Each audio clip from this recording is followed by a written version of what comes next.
Hello every one, ഇന്നിവിടെ review ചെയ്യുന്നത് തക്കാഷി മസ്കിയുടെ ഡയറക്ഷനിൽ 2023 റിലീസ്ഡ് മൂവി ഗോഡ്സില -1. ゴジラマイナス1 ഇതിലെ സ്റ്റോറിയിലേക്ക് നോക്കുകയാണെങ്കിൽ വേൾഡ് വാർ 2 ശേഷമുള്ള ജപ്പാനെയാണ് ഇതിൽ കാണാൻ കഴിയുന്നത്. ആ ഒരു ക്രൈസിസിന് ശേഷം മറ്റൊരു ക്രൈസിസിനെ അവിടെയുള്ളവർ നേരിടുന്നതാണ് ഈ മൂവിയിൽ മുഴുവനും.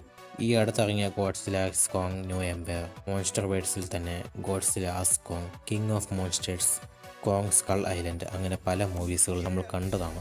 ആ മോൺസ്റ്റർ വേർഡ്സിൽ വെച്ച് ഈ ഗോഡ്സില -1 എന്ത് പ്രത്യേകതയാണ് കാണാൻ കഴിയുന്നത് എന്ന് ചോദിച്ചാൽ എക്സാക്ട്ലി ഞാൻ പറയും ഇതിൻ്റെ സ്റ്റോറി ടെല്ലിങ്ങും പിന്നെ VFX ഒക്കെ. ഈ മോൺസ്റ്റർ വേർഡ്സിൽ തന്നെ ഗോഡ്സില മൂവീസിൽ കണ്ടാൽ അറിയാം, ഇതിലുള്ള ക്യാരക്ടേഴ്സിന് യാതൊരു പ്രാധാന്യമില്ല. ഒരു കയ്യിൽ സംഹാരം, മറ്റൊരു കയ്യിൽ രക്ഷിക്കുക, അങ്ങനെ ഒരു മോൺസ്റ്ററായിട്ടാണ് ഇതിൽ കാണാൻ കഴിയുന്നത്. എന്നാൽ ഈ -1 ഇതിൽ ഗോഡ്സിലെ പക്ക മോൺസ്റ്ററായിട്ടാണ് കൊണ്ടുവന്നിരിക്കുന്നത്. ഹ്യൂമാനിറ്റി നേരിട്ടുകൊണ്ടിരിക്കുന്ന ഏറ്റവും വലിയ ത്രെട്ടായിട്ടാണ് ഇതിൽ കാണാൻ കഴിയുന്നത്. ഇതിൽ തന്നെ ഓരോ ക്യാരക്ടറിനും അവരുടേതായ പ്രാധാന്യമുണ്ട് എന്ന് തന്നെ പറയാം.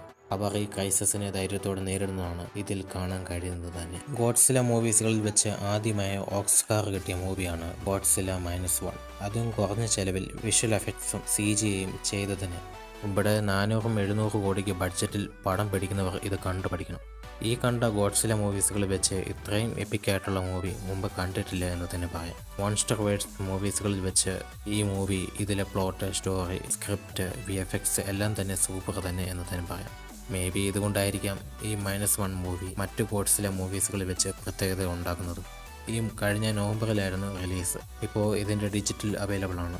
സോ ഗൈസ്, നിങ്ങൾ ഈ ഗോഡ്സില -1 മൂവി കണ്ടതാണെങ്കിൽ നിങ്ങളുടെ അഭിപ്രായം താഴെ കമൻറ്റ് ബോക്സിൽ രേഖപ്പെടുത്തുക. നിങ്ങൾക്ക് എൻ്റെ ഈ വീഡിയോ ഇഷ്ടപ്പെട്ടാൽ ലൈക്ക് ഷെയർ ചെയ്യുക. മറക്കാതെ തന്നെ സബ്സ്ക്രൈബ് ബട്ടൺ അമർത്തുക. ഇനി അടുത്ത വീഡിയോയിലൂടെ കാണാം. ബൈ.